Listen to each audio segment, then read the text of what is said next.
This is the horniest vampire in cinema history. This might be the horniest man in the 9 realms. He wants Lily Rose Depp way more than The Weeknd wants Lily Rose Depp in The Idol. And you know how horny The Weeknd was making that pathetic piece of trash TV show on HBO. NOSFERATU by Robert Eggers showcases one of the more dark and disturbing vampires in cinema history. Because while it does take on a similar story to the traditional Dracula story, it does it zapped with all the gothic romance and lovey-dovey shit. Most of the modern vampire stories we see today showcase hundreds of year old vampires, even thousands of year old vampires, getting obsessed with teenagers from high school. Makes no sense. It should be a creepy story. But even though it's weird to anyone with a brain, we can let it go because, oh, they're all good-looking models and it's a love story and it's all great and it's based on a young adult book, so you just have to give it a pass. Fine. But you know what? I respect NOSFERATU for one thing. It shows vampires as they should be. As they are. Dark, devious, satanic sexual predators. NOSFERATU straight up tells you, yeah, I'm a sexual molester. What are you gonna do about it? He says it without giving a fuck. Look at this dude! This is what vampires fundamentally are in this nature. This is basically a POV shot of NOSFERATU trying to fuck you. This is what all these guys, oh, look how pretty Edward Cullen is, look how pretty Damon Salvatore is. This is their true nature. Shown, they're not beautiful, pretty CW actors. No, realistically, they'd be like this. A fucking living death corpse. Necrophilia type shit. That's what vampirism is. Vampirism. I don't know how you say the word. Now, NOSFERATU as a film to me, because I know of the Dracula story, the film was kind of predictable up until the 3rd act, of course. It didn't give me quite the emotional impact, especially with the characters. I didn't feel like I related to them or knew them really well. It's a story I know, so it didn't have the gravitas and effect for me. But the atmosphere, Robert Eggers knows how to create atmosphere. NOSFERATU himself loses aura to me the more and more I see him. It's very similar to the Longlegs movie where he's at his scariest in the beginning and the more you show of him, the less scary the movie becomes. But Bill Skarsgård's unrecognizable. This ain't some beautiful, handsome model, y'all. This is a dude with a weird-ass voice, weird-ass accent, and a weird-ass look to him. This is not a traditional vampire at all. I'm impressed by the job they did. It's not my favorite design of a NOSFERATU. My favorite design will always be the classic bald-looking motherfucker, but I like it. I like it a lot. The scariest part of this film is when Lily Rose Depp goes full golem mode, though. Demonically possessed. That's the scariest part of the film. NOSFERATU is the Diddy of all vampires. That's pretty much the point of this video. He's a weirdo. He's a fucking weirdo. The hell kind of picture is this? What the flying hell is this? I was trying to find a picture of a girl in the woods because I'm trying to illustrate the story of NOSFERATU, okay? My assistant picked the weirdest, most nunce fucking security footage photo I've ever seen in my life. Basically, Lily Rose Depp as a child, I think her parents died or something and she was really lonely. And she reached out to the ether and begged for some angel to come to her rescue, to help her, to fill the gap, fill the void of loneliness in her soul. And guess who came? NOSFERATU. Otherwise known as Count Orlok. A fucking demonic vampire who fills the void literally, grabs her up, says, "I'll be the one for you, child," and molests the shit out of her. He molested her as a child and created a psychic bond so that he would live in her brain through the entirety of her existence and just consume her with fear and horniness. He would make her horny and make her scared shitless of every single day would be a reminder of the trauma she felt that day. He's a sexual predator that she is bound to. But she found a husband. She found a husband, and even though she had these delusions of NOSFERATU and all this shit, she was still able to love her husband to the point where she lost the fear and the memory of Count Orlok that she initially had. He doesn't like that, because one, he wants to claim her for himself. He made a deal with her.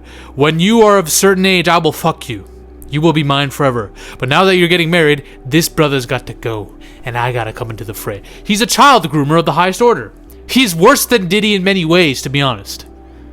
In some ways, he's worse. Because, first of all, I guarantee you he's done this with more little girls. He's lived a long time.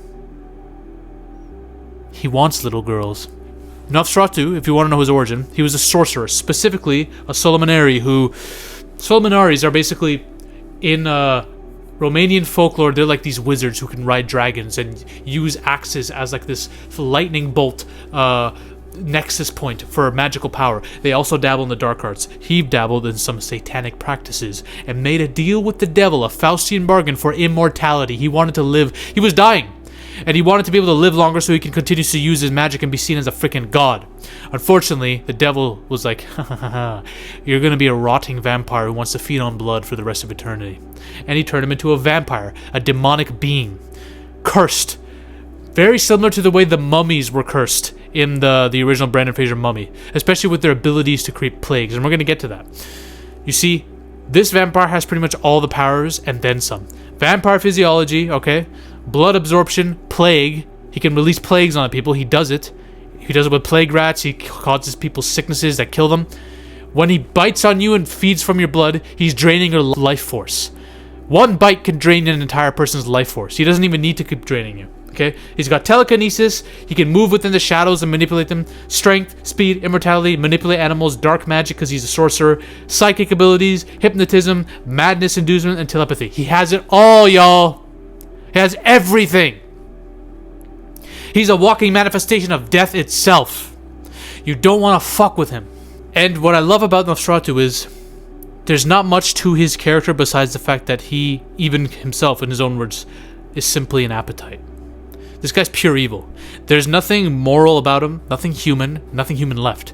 There's nothing spiritual, nothing. He's just gonna kill as many mofos as possible and fuck the shit out of as many little girls as possible while creating a psychic bond. Now, I don't remember what the true purpose of him claiming her and wanting to fuck her truly was. He just had a psychic link within her.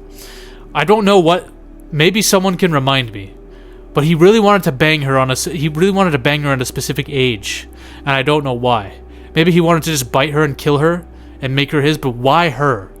This always is it just because they established a psychic link and it's like a ritual thing for him? I don't know. It's very, very weird. It's very like PDF file allegory. I don't even know if allegory is the right word because that is what it is.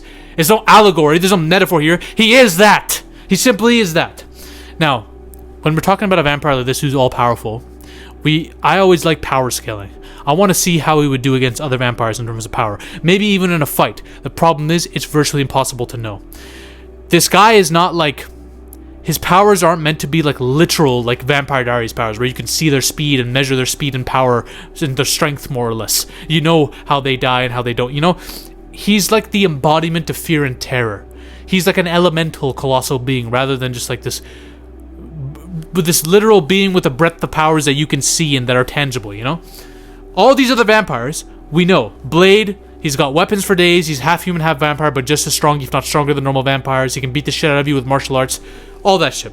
All these vampires, we know their power level. Even the freaking Bram Stoker's Dracula, who is very dreamy. His powers are very dream and whimsical and all that shit. We know his power level too. We've seen them fight. We have not seen that with NOSFERATU. Selene, Morbius... Why the hell is Morbius in here? The fuck? And Blade.